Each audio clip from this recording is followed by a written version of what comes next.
dibedaskeun. 1, 2, 3. Mantap. Oke.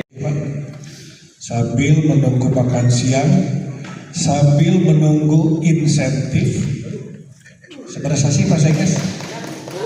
2 bulan ya? 2 bulan, saran kita bulan kapayun, tapi ada saran dan acan. Saya apa?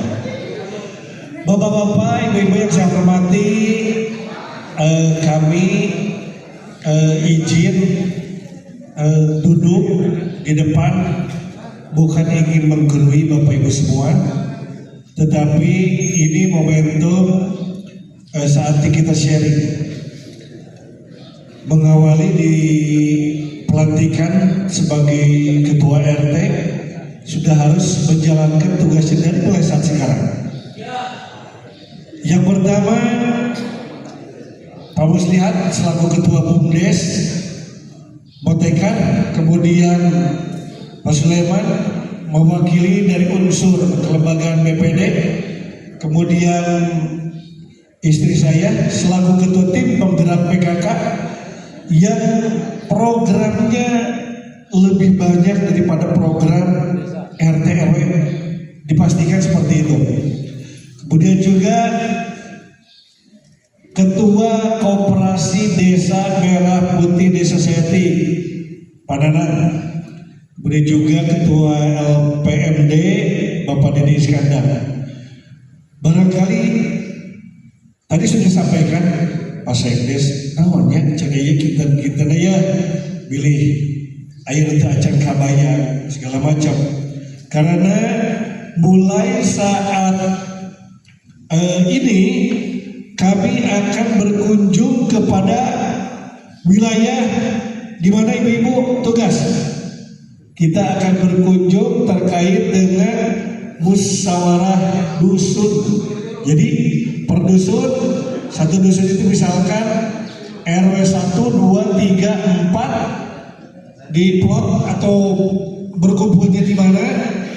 Yang diharapkan hadir itu semua stakeholder, terutama ketua-ketua RT, ya ketua RT, ketua RW, ya di PKK dan terpeti posyandu, kadar posyandu atau karang taruna, di mana ketika musdesus tersebut kami akan menampung, kami akan membawa dan menghimpun semua permasalahan yang ada di wilayah kaitan dengan BUMDes, naon sih BUMDes, tugas peran serta BPD-nya apa, kemudian kami di pemerintah desa gimana, dari PKK juga seperti apa.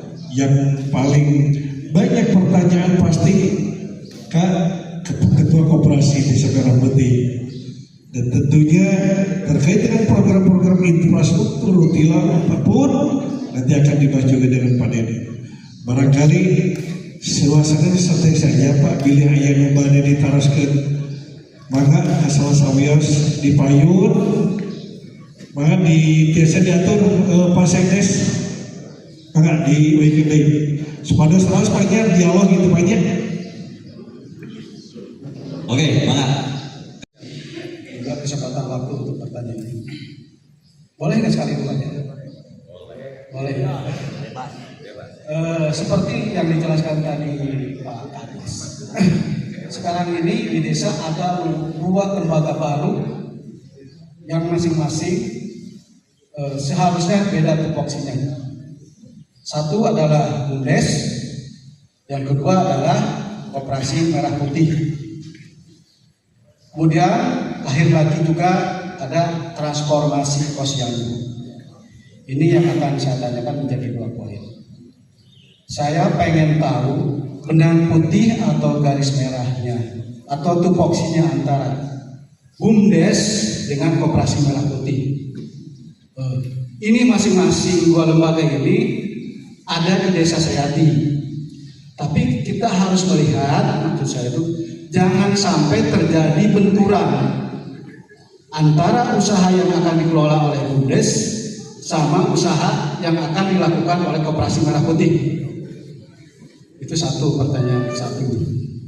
Pertanyaan yang kedua mengenai transformasi posyandu. Ketua RW ini adalah salah satu LKD, betul ya Pak Kadis ya? Dan posyandu ada itu juga LKD juga, betul Pak ya? Nah, kenapa ketua RW dijadikan juga ketua transformasi posyandu? Artinya di situ ketua RW merangkap jabatan menjadi 2 ketua LKD yang berbeda. Demikian pertanyaan dari saya. Terima kasih. Wassalamualaikum warahmatullahi wabarakatuh. Sebetulnya saya menambahkan hanya ini untuk masalah operasionalnya. Yang pertama ini menyangkut masalah BUMDes. Kita sebetulnya saya di Permata Kopo. Ya memang sampai saat ini kita lagi berusaha supaya Permata Kopo itu dapat diserah terimakan ke Pemda Kabupaten Bandung. Nah yang jadi masalah sekarang, kita sekarang sedang berusaha, kemudian kita juga sangat memerlukan dengan sarana air bersih. Karena di kita saat ini saya sudah mencoba, ya kami mencoba menghimpun dengan 2 RT saja sudah terkumpul 55 warga dari Permata Kopo yang ingin dipasang sarana air bersih. Nah, jadi mungkin masalahnya karena terbentur dengan penyerahan itu, mungkin kita mengharapkan mungkin gimana solusi yang akan kita ambil saat ini. Kemudian yang kedua menyangkut operasi.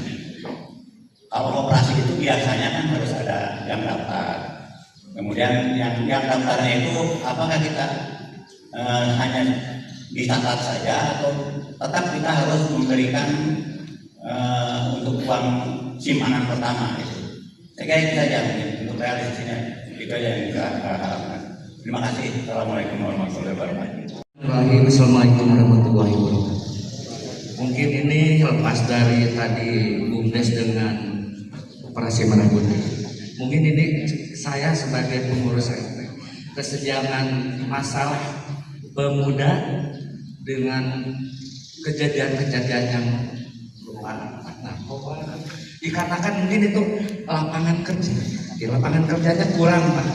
Bagaimana caranya lapangan kerja itu yang kita usahakan dengan satu tujuan, mungkin setiap ada ngelamar harus ada pengalaman kerja gitu. Bagaimana kalau tiap RT atau mungkin RW ada pelatihan yang terangkat pertama itu yang ringan diterima dengan kemampuan harus bisa kerjain. Otomatis keluaran SMA itu karena nggak ada kemampuan tidak diterima. Bagaimana ada pelatihan mungkin tiap RW, karena untuk desa kan cuma 1 RW 2 orang, 3 orang. Bagaimana caranya? Dikasihlah mungkin sinjai 1 RW atau 2 atau itu senjata. Assalamualaikum warahmatullahi wabarakatuh. Apa sih yang membedakan BUMDes dengan Koperasi Desa Merah Putih? Yang pertama, bahwa memang BUMDes ini secara tujuan dan fungsi pun sudah berbeda, Pak. Di mana kalau Koperasi Merah Putih itu berfokus kepada kegiatan-kegiatan yang memang berbasis ekonomi, seperti simpan pinjam, produksi maupun distribusi barang. Nah, BUMDes itu berfokus pada pengelolaan usaha desa. Pengelolaan usaha desa, kemudian untuk mendapatkan pendapatan asli desa. Kalau koperasi pendapatannya kira-kira buat siapa, Pak? Buat anggota. Kalau BUMDes pendapatannya desa. Itu satu, Pak ya. Kemudian untuk kegiatan-kegiatan lainnya, kepemilikan pun berbeda dengan pengelolaan. Kalau kepemilikan BUMDes itu kepala desa itu selaku komisaris, pemiliknya seperti itulah, dan yang memberikan anggarannya. Kalau koperasi itu bersumber dari anggaran anggota, iuran, wajib segala macam, semuanya bersumber dari anggota. Dan saya kalau kesempatan berbahagia ini, Pak Ketua Koperasi, punten, seluruh ketua RT wajib, seluruh ketua LKD ya, baik ketua RT, ketua RW, kemudian ada Karang Taruna, kemudian ada juga kadar posyandu, semuanya harus masuk menjadi anggota koperasi. Sepakat, Pak? soalnya bentuk pada dipotong kita naya operasional. Bukan apa-apa. Ini tugas pertama kita mengawal koperasi ini bisa bermanfaat untuk warga masyarakat. Untuk menghindari, untuk mengurangi adanya pinjol. Kinten-kinten yang menjadi garda terdepan itu siapa Pak? Koperasi Pak. Daripada minjem ke pinjol, mending minjem ke koperasi. Dan saya nanti akan ada tambahan, koperasi ke depan akan seperti apa nih kiprahnya, apalagi kaitan dengan permodalan. Dan perlu diketahui Pak RT-nya bahwa koperasi ini akan diberikan pinjaman sanes dana hibah, pinjaman yang harus dikembalikan kepada pemerintah pusat. Mudah-mudahan sudah terbentuk, nanti kita akan beri pinjaman itu kalau dibagi rata-rata dari 280 triliun, tiap desa itu akan diberikan modal itu 3 miliar. Tapi tentunya ada dulu proses koperasi usaha ya, apakah jalan dengan yang lain-lainnya apa segala macam. Nah kalau BUMDes itu sendiri, satu yang harus diproyeksikan program ketahanan pangan, yang harus diproyeksikan kemudian dari sumber program kegiatan bersumber dari anggaran pemerintah, ada pengelolaan air minum, ada juga kegiatan-kegiatan yang lainnya yang tentunya ini menjadi inovasi atau terobosan dari usaha-usaha BUMDes. Jadi upami kaitan dengan program BUMDes, diskusinya nanti dengan lembaga juga. Kira-kira BUMDes ada di sana di ke depan. Makanya nanti pun saya akan mengundang ke BUMDes, kita diskusi. Yuk Pak, ya anggaran ya akan kita kucurkan kembali kira-kira seperti apa nih. Kemudian hal yang tidak kalah penting bahwa sumber pendanaan tadi sudah jelas, kemudian lingkup kegiatan.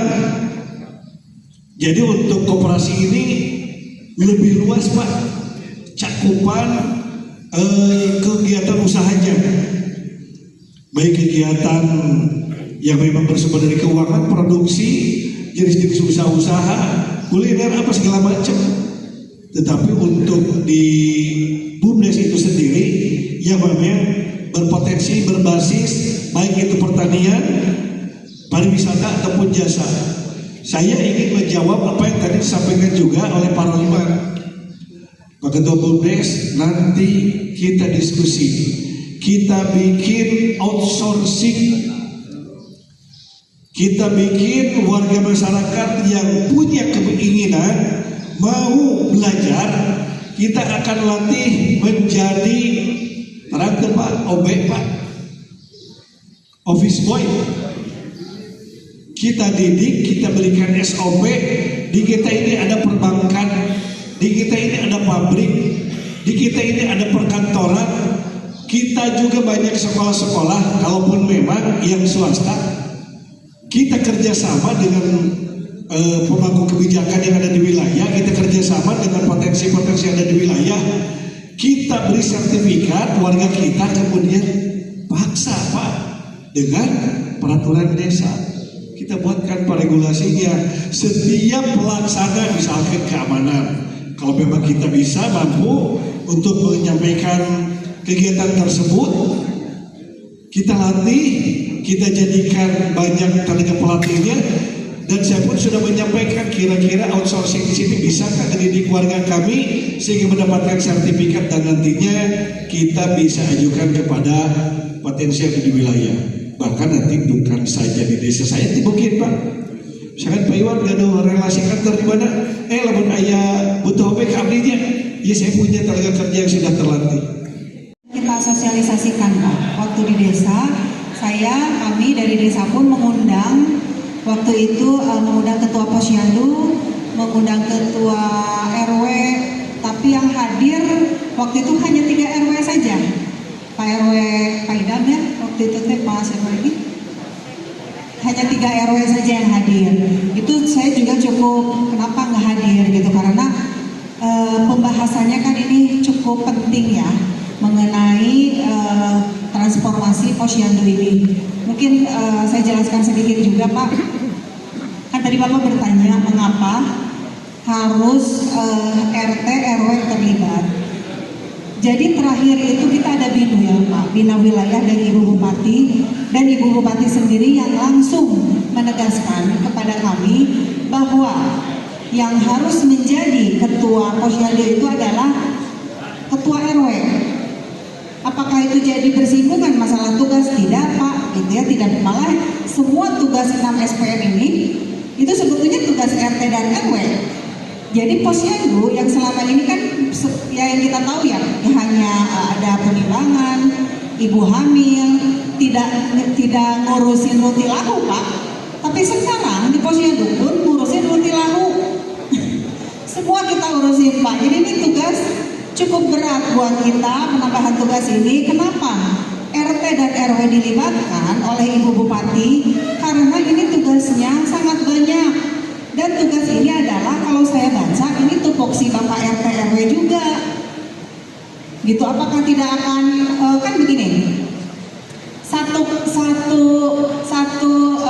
nik ya, satu nik itu adalah satu jabatan. Dalam artian tidak boleh kita memang menjabat Pak. Kalau itu ada insentifnya, gitu ya.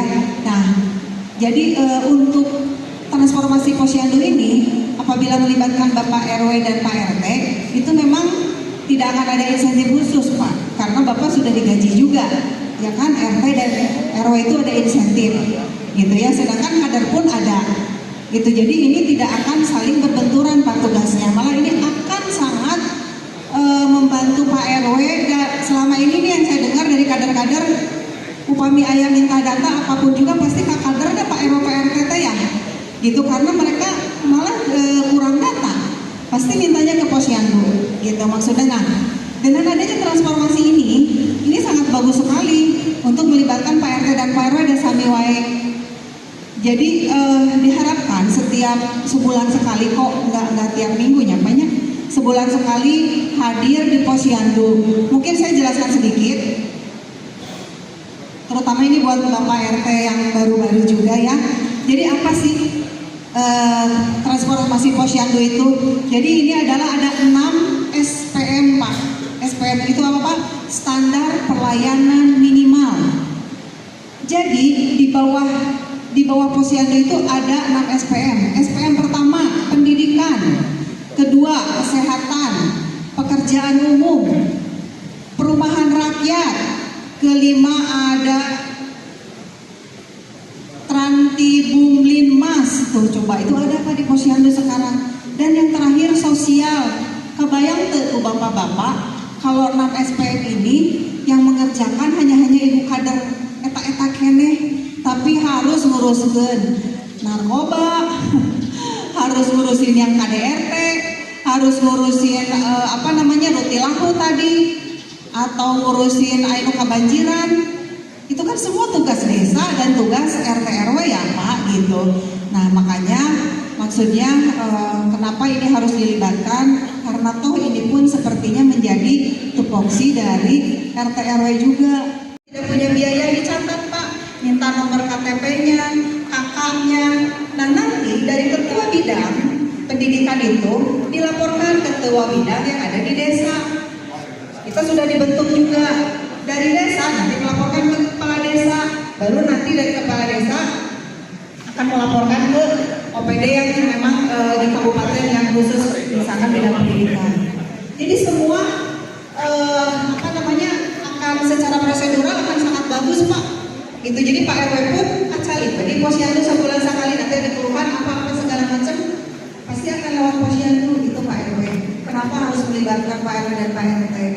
Gitu, apakah saya pikir ini sangat luar biasa bagus kalau menurut saya Pak, karena ini juga akan masyarakat akan lebih mudah mau laporan kemana-mana, ya udah ke Posyandu aja.